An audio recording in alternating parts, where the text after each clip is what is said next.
დღესვე საქართველოს პრეზიდენტი ზესტაფონის ფერმერთა მომსახურების ცენტრს ესტუმრა, რომელიც იმერეთის რეგიონის 7 რაიონს ემსახურება. მიხეილ სააკაშვილმა ცენტრში ტექნიკა და ლაბორატორიები დაათვალიერა და მოსახლეობასთან სოფლის მეურნეობის განვითარებაში მათ მნიშვნელობაზე ესაუბრა. პრეზიდენტი სამტრედის მოსახლეობასაც გაესაუბრა, ისინი ზესტაფონში აგროტურის ფარგლებში ცენტრის დასათვალიერებლად იყვნენ ჩასულები. ფერმერთა მომსახურების ახლად გახსნილ ცენტრებში ადგილობრივ ფერმერებსა და გლეხებს სხვადასხვა სასოფლო-სამეურნეო მომსახურების დაკვეთა შეეძლოთ. ზესტაფონის ფერმერთა მომსახურების ცენტრში 13 ტრაქტორი, 2 კომბაინი და 28 მესაბმელი მუშაობს, ასევე ფუნქციონირებს რამდენიმე ლაბორატორია, სადაც ნიადაგს, ცხოველთა კვებას, დაავადებებს, თესლის ხარისხსა და შხამ ქიმიკატებს იკვლევენ. აქვე ფუნქციონირებს საინფორმაციო ცენტრი, სადაც ადგილობრივ მოსახლეობას საშუალება აქვს კვალიფიციური აგრონომის უფასო კონსულტაცია და რამდენიმე ტიპის ლაბორატორიული მომსახურება მიიღოს.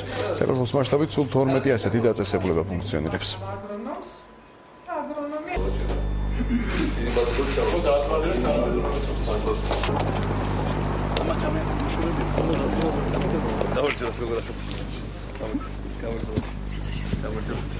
ზოგიერთ გახლავთ სიმინდის და ზესუძის სამხედრო კომპანია. ამის უკეთესობა ის ზესუძი რა არის გაქვთ ზესუძი. სიმინდი ხო არის?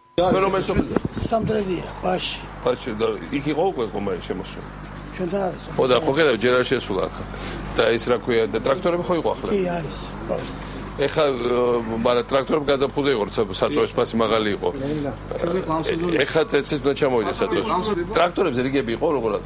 არა, რიგები არ ქონია. ყველა მოხალხე მაყოფილი. წეზერება არ იყო წერს. მარტო პრობლემა ფასი ერთ-ერთი, მაგრამ მანდ საწვევის ფასიო ჩამოგდა. უფრო გაიაფთა შაშადაჩა ნაკლები იყო ფასი. კი? თან წელს ჯვირი იყო ბერად პრობლემა საწვევა.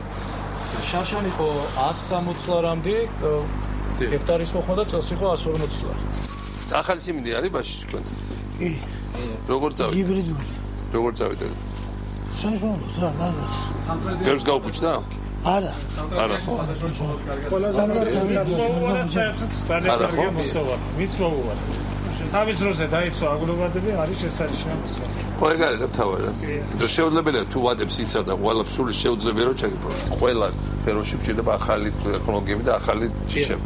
ახალი ჩვენ ჯიშები არ უიმედოთ მოძველებული საბჭოთა დროის ჯიშები უმეტეს შემთხვევაში და მაგრამ ეხლა ხალხს ამის საშუალება არ აქვს ჩაანაცვლოს. ამიტომ ჩვენ უნდა მაქსიმალურად შევაწყვეტ ფრელი გზელვადიან კლიენტები მიცეთ ინტერესი გაუჩინოთ რაღაცა ტექნიკა გავუადვილოთ, გავიაფოთ ყველაფერი.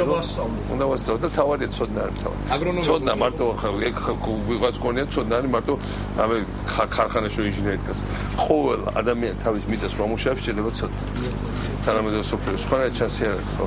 სხვა გაჭირები და ვერ ამოვა. ჩვენ ხო ვიცით როგორ უჭირს კიდე ხალხს თავსაბად მცირე მიწა. აი იმერეთში ისეთი მცირე მიწის ნაკვეთი გაქვს, ისეთი გაჭირება მცირე. აი წარმოუდგენელი.